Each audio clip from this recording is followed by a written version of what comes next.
Susan is 3 days away from her dream wedding, hiding in her childhood bathroom, listening to a recording of her maid of honor and bridesmaids planning to completely destroy her marriage before it even begins.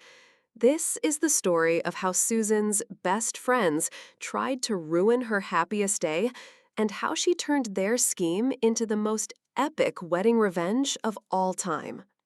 Susan's 29, and she'd been planning this wedding for 18 months. We're talking full fairy tale, outdoor ceremony at a vineyard, string quartet, flowers everywhere, the works. Her fiance George was everything she'd ever wanted: successful lawyer, gorgeous, funny, and completely obsessed with her. The problem?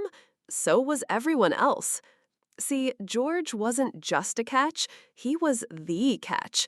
6'2", looks like he stepped out of a magazine, drives a BMW, owns his own law practice, the kind of guy who makes other women suddenly start complaining about their boyfriends.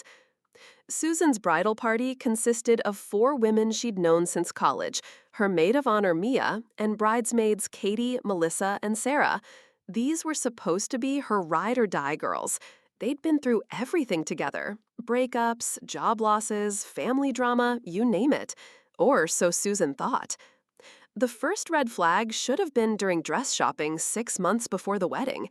Susan found this absolutely stunning dress, not crazy expensive, but beautiful, classic, elegant, made her feel like a princess. She's twirling in front of the mirror, completely in love with how she looks, and she notices her girls in the reflection. They're all exchanging these weird looks. It's nice, Mia says, but her tone is flat. Very traditional, Katie adds, and there's something in her voice Susan can't place. Maybe try something a little more you, suggests Melissa. But the dress was Susan. She felt incredible in it. So she bought it anyway, despite their lukewarm reactions. Second red flag, the bachelorette party planning. Susan wanted something low-key, maybe a spa day, nice dinner, some wine tasting, but Mia kept pushing for this wild Vegas weekend. "Come on, Susan," she'd say. "This is your last chance to be free and crazy." "I don't want to be free and crazy," Susan would tell her. "I want to marry George." Mia would get this look on her face like Susan had said something offensive. Third red flag. They started asking weird questions about George. Did Susan think he was settling for her? Was she sure he wasn't just marrying her because she was safe? Did she really think someone like him would stay interested in someone like her? Susan brushed it off as pre-wedding jitters affecting everyone, not just her. Big mistake. Fast forward to the week before the wedding. Susan's staying at her parents' house because she and George decided to do the whole don't see each other before the ceremony thing. Her bridesmaids are coming over every day to help with last-minute preparations. Now, here is where Susan's job comes in handy. She works for a corporate security firm, and part of what she does is investigate internal theft and fraud. She's really good at noticing when people are acting suspicious. And her girls were acting really suspicious. They'd stop talking when she entered a room, they'd exchange glances when they thought she wasn't looking, they'd take phone calls outside and come back with weird expressions. But the thing that really set off Susan's alarm bells was Tuesday, 3 days before the wedding.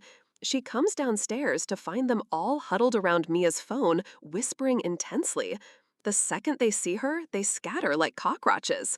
"What were you guys looking at?" Susan asks. Mia says, but she's holding her phone against her chest like she's hiding something. That's when Susan made a decision that changed everything. She set up a voice recorder. Now, before you judge her, remember that these women were acting sketchy as hell during the most important week of her life. Susan placed a small digital recorder under the couch in their living room, the same couch where they always sat when they thought she was busy upstairs. And then she waited. Wednesday afternoon, Susan tells the girls she needs to run errands and that they should make themselves comfortable while she's gone. She drives around the block, parks down the street, and waits. After about an hour, she sneaks back into the house through the back door and goes straight to her childhood bedroom upstairs.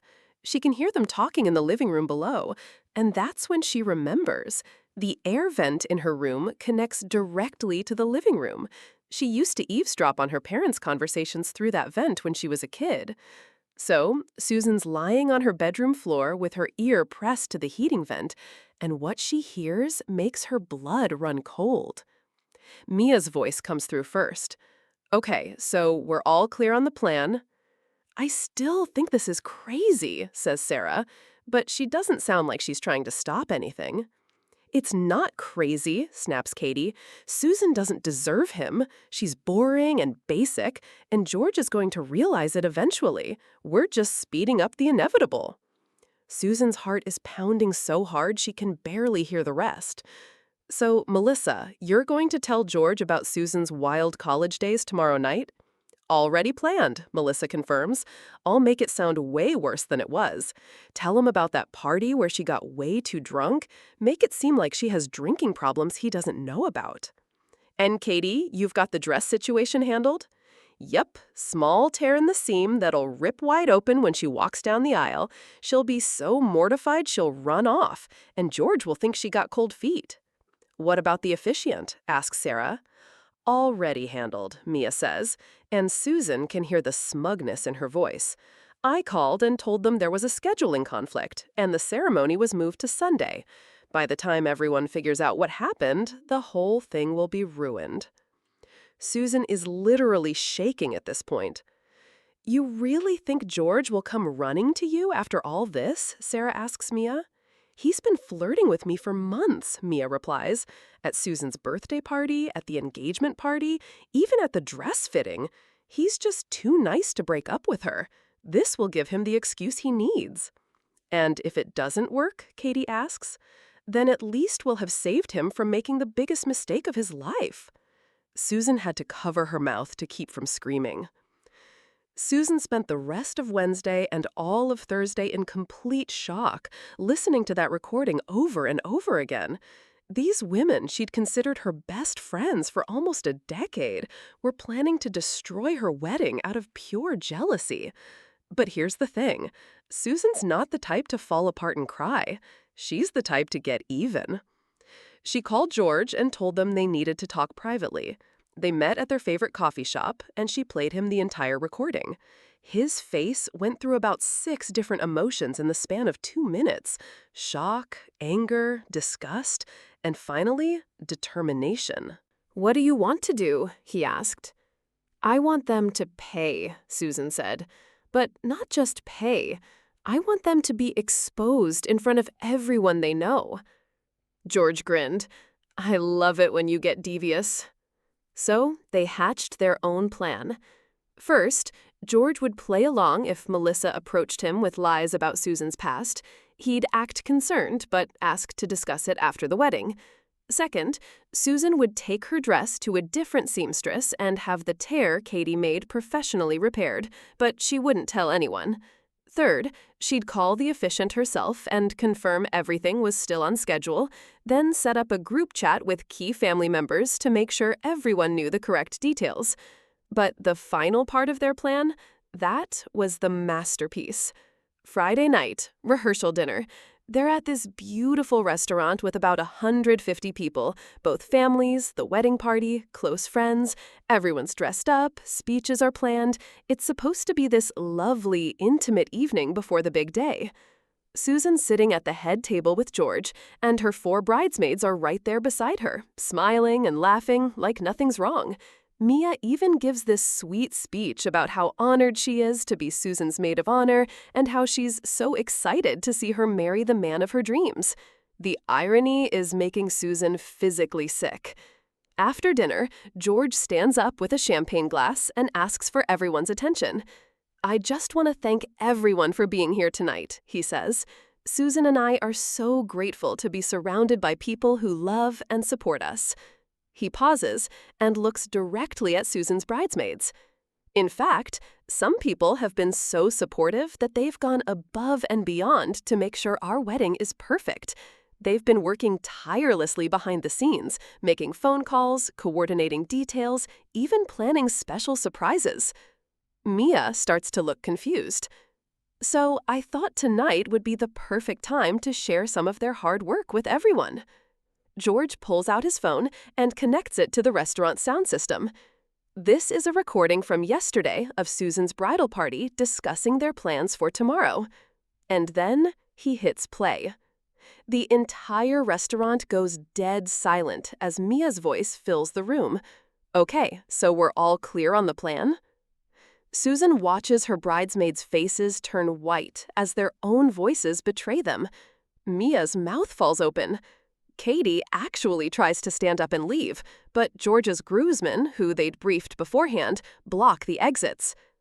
The recording plays for about 3 minutes, long enough for everyone to hear about the dress sabotage, the lies about Susan's past, the efficient deception, and Mia's confession about trying to steal Susan's fiancé.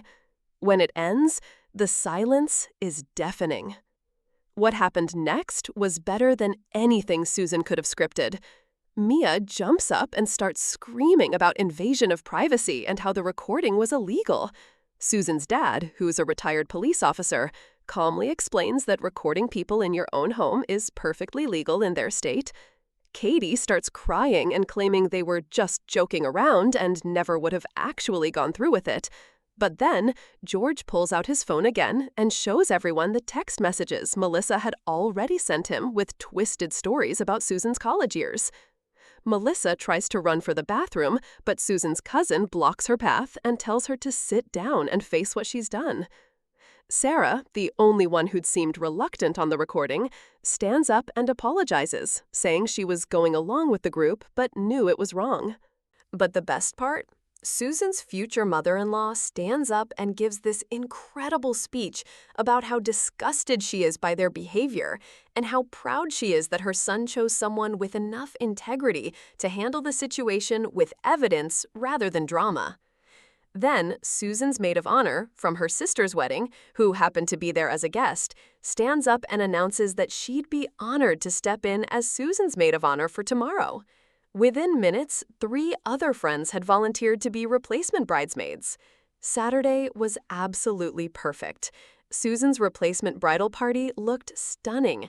The ceremony went off without a hitch. She and George exchanged vows in front of 200 people who now knew exactly what kind of loyalty and love they had for each other. During her speech at the reception, Susan thanked everyone for their support and mentioned how grateful she was that her real friends had shown themselves before she made the mistake of trusting the wrong people with her future. Mia, Katie, and Melissa didn't show up to the wedding, obviously, but word travels fast in their social circle, and by Monday, everyone knew what they'd tried to do. Mia's boyfriend broke up with her when he realized she'd been planning to sabotage a wedding to steal another woman's man. Katie got fired from her job at a PR firm because her boss said she couldn't trust someone who'd engage in that level of deception. Melissa's reputation in their friend group was completely destroyed. That was 6 months ago. Susan and George are happily married and living in their dream house. They've made new friends who actually support their relationship instead of trying to destroy it. Mia tried to reach out a few weeks after the wedding with some pathetic apology about being confused and jealous. Susan blocked her number without responding. Katie sent a long email explaining how she was going through a hard time and made poor choices. Susan deleted it without reading past the first paragraph. Melissa actually showed up at Susan's work trying to apologize in person. Security escorted her out. But Sarah actually seemed genuinely remorseful. She wrote Susan a heartfelt letter taking full responsibility for her actions and not making excuses. She didn't ask for forgiveness or expect a response. She just wanted Susan to know she was ashamed of what she'd done. Susan didn't respond, but she didn't hate her for it either. Because here's what this whole experience taught everyone. Sometimes the people closest to you are the ones most threatened by your happiness. When your life starts going really well, it holds up a mirror to everything that's wrong with theirs. Mia couldn't stand that Susan had found love while she was still playing games. Katie couldn't handle that Susan was getting the fairy tale wedding she'd always wanted. Melissa was so insecure about her own life that she tried to destroy Susan's. But the recording didn't just expose their plot. It exposed their character, and in front of 150 people who now know exactly who they really are. So yeah, Susan secretly recorded her bridal party and caught them plotting to destroy her wedding. And honestly, most people would do the same thing in her position. Because sometimes, when people are planning to hurt you, the best defense isn't confrontation or drama. Sometimes it's just letting them expose themselves with their own words. Susan's wedding day was supposed to be ruined by jealous friends who thought she didn't deserve happiness. Instead, it became the day she learned who her real friends were and started her marriage with absolute clarity about who deserved to be in her life. And George? He tells people all the time that watching Susan handle that situation with intelligence and grace instead of tears and hysteria was when he knew he'd chosen the right woman to marry. Turns out, the best wedding gift Susan got wasn't anything from the registry. It was the gift of knowing exactly who she could trust and who she needed to cut out of her life forever. If you have a story you want to share, make sure to email it to me.